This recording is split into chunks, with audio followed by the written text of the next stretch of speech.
Hey team, a lot of questions coming in at the moment about whether exogenous ketones basically inhibit or stop fat burning and whether they inhibit or stop ketogenesis, in other words, the internal creation of ketones within the body. The first question really is it's somewhat unanswerable, but I'll answer it anyway. To say that exogenous ketones stop fat loss or inhibit fat loss markedly is probably incorrect because it's a bit of a flawed question. That's why I say it's unanswerable, because it's a flawed question. Really, if you eat anything, but particularly carbohydrate or fat or ketones, you're providing fuel to the body, you're providing calories. And so there is going to be an impact on the liberation and use of stored body fat.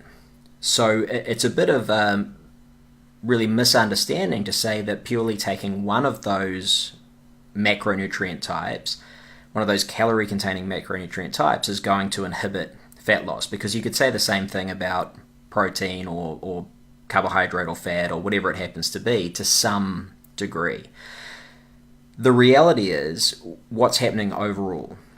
So if taking exogenous ketones is helping you to be more satiated, or it's improving your cognition, your mood, it's helping you to adhere to diet better, or it's helping you to adhere to a ketogenic diet, let's say, because that works well for you. It's not the only diet that'll work, but it might work really well for you.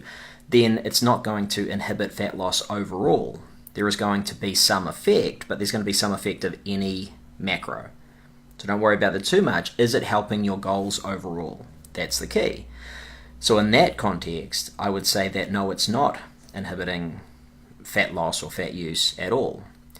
The second question is a bit more nuanced, and we often hear that one of the reasons that exogenous ketones don't help fat loss, but also why they might be quite detrimental, is because they inhibit ketogenesis. And that's true, that's a true statement. But we need to look at how much. And I will post in the comments here the link to a little video I did which reviewed the study that basically showed that exogenous ketones, or ketones from outside of the body, do inhibit ketogenesis.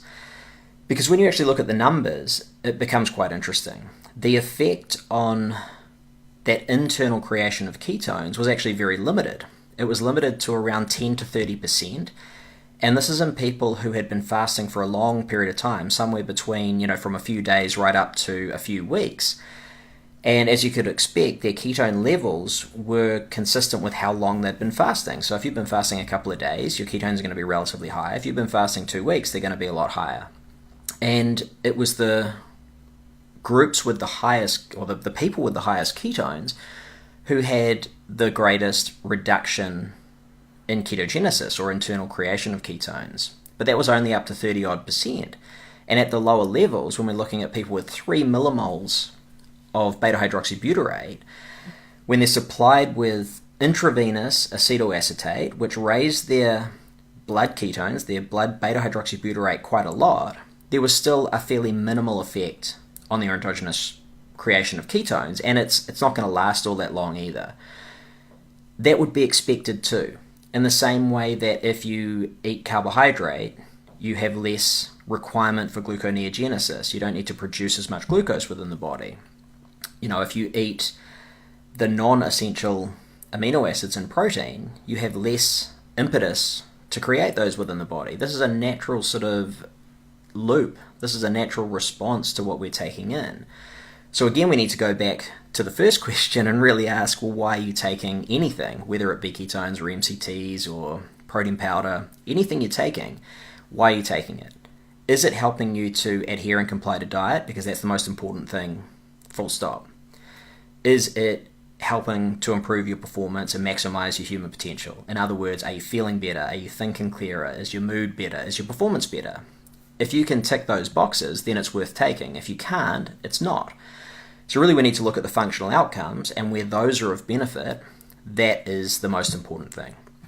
So I'll post some links in the comments. You can check out a few of those articles and reviews and things. If you have any questions, chuck them down below.